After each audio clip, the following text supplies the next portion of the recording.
I don't know how you feel about having guests over or extending hospitality to others. But how about this for a tongue-in-cheek definition of hospitality?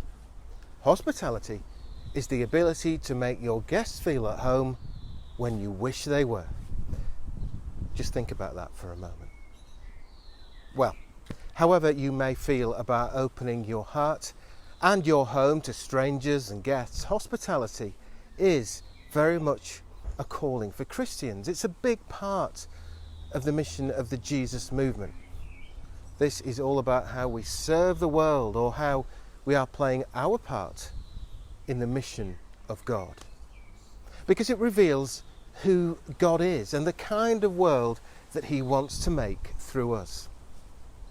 In fact, Jesus tells us that by receiving others into our homes and into our lives, we receive them as we would receive Christ himself.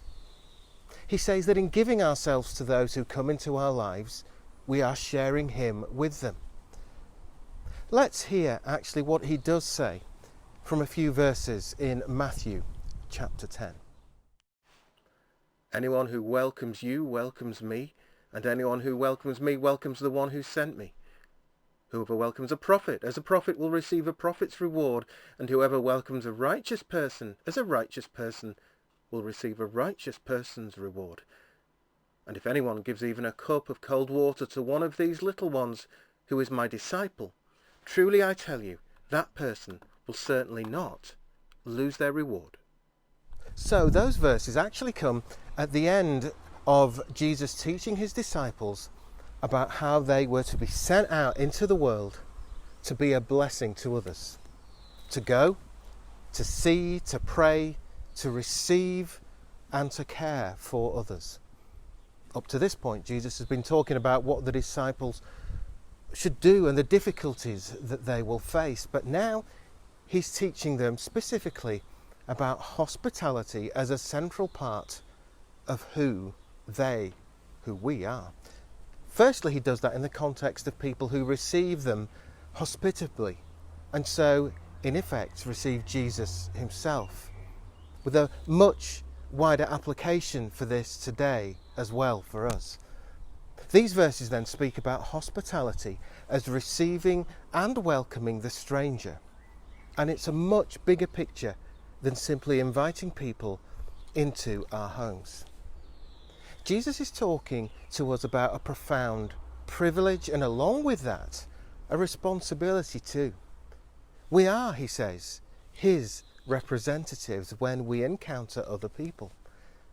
And he assures us that he himself is present in our lives when we welcome others into our midst. He's also present when others do the same for us. So we reveal him to others in our homes, in our church, in school, at work, at play, in fact, in the whole of our lives. What would happen if every day we were conscious of this truth and we did our best to put it into practice? Are we really aware of this when we offer and receive hospitality, when we serve someone in any way? Jesus is made present. Just think about that. When we're serving others, when they're serving us, Jesus is right there. What a precious gift that is. Now, most of us probably don't find it too difficult to do this for our family and friends, but what about the stranger? What about the youths hanging around in the car park or on the street corner? What about the neighbour we meet on the street? What about the fellow worker in our office? The fellow student in a wheelchair? What about the homeless woman, the big issue seller, the family using the food bank? How often do we welcome or serve these and similar people who have in some way fallen through the cracks in society? Those who might be labelled outcasts. What about those who live so many miles away that they seem to be on a different planet? Do we give them the gift of Christ's presence? Do we seek to serve them? Or do we say to ourselves, they've got their own people to look out for them? Now, hospitality and service is a risky business. It's an open target for unpleasant experiences. But an open heart can also be the recipient of unexpected surprises. A good friend of mine taught me something fundamental about hospitality. And he said to me, Nick, when you're going on a pastoral call, especially when it's a difficult situation, don't expect that you will be bringing Christ to them. Rather, be assured that Jesus is already there. What a profound truth. Sometimes we do well to see Christ in the people that we want to reach out to. He is already there. Our job is to recognize that and then to help those people see that he is there too. Theologian Kosuke Kayama wrote these words.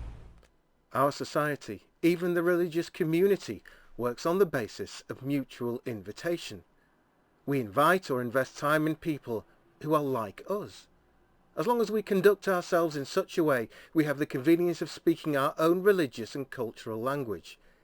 Intellectually and spiritually we live comfortably, but Jesus is not enthusiastic about it. The real meaning of hospitality is found in inviting someone who cannot repay you, someone who is unfamiliar to you. Then the concept of hospitality and service receives a Christ-related meaning. Christ is the hospitality of God towards us. He invites all of us from all languages and cultures to his great banquet, the feast which none of us can repay. So, underneath it all is this truth. Jesus is God's hospitality towards us. God gives himself fully to us in his Son. In fact, he didn't spare his own life to show us the depths of his love for us. But God doesn't only give himself fully to us, he also fully receives us. And he accepts us as we are.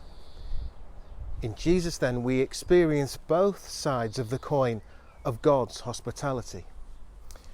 You know, I've come to realise that to be faithful disciples, to be faithful parts of the Jesus movement, and to represent God's heartbeat in our lives, we need to learn to push back the boundaries of what we find comfortable and easy. I know that's hard for many of us, but with God's help, nothing is impossible. You may have seen the launch of the spacecraft which took astronauts up to the International Space Station a few weeks ago.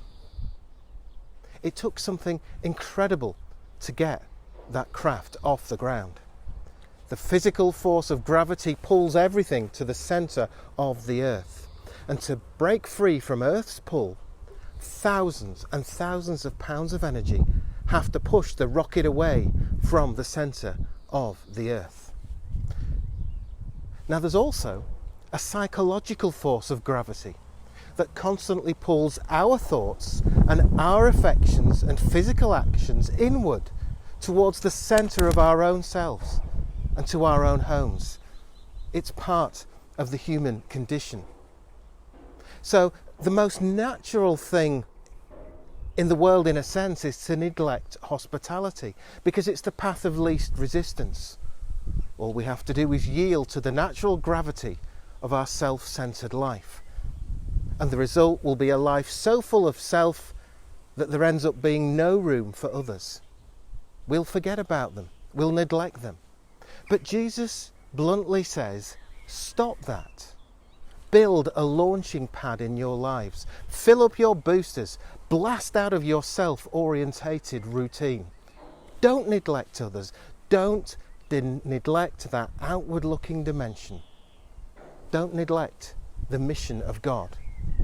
Practice hospitality and practice it far and wide.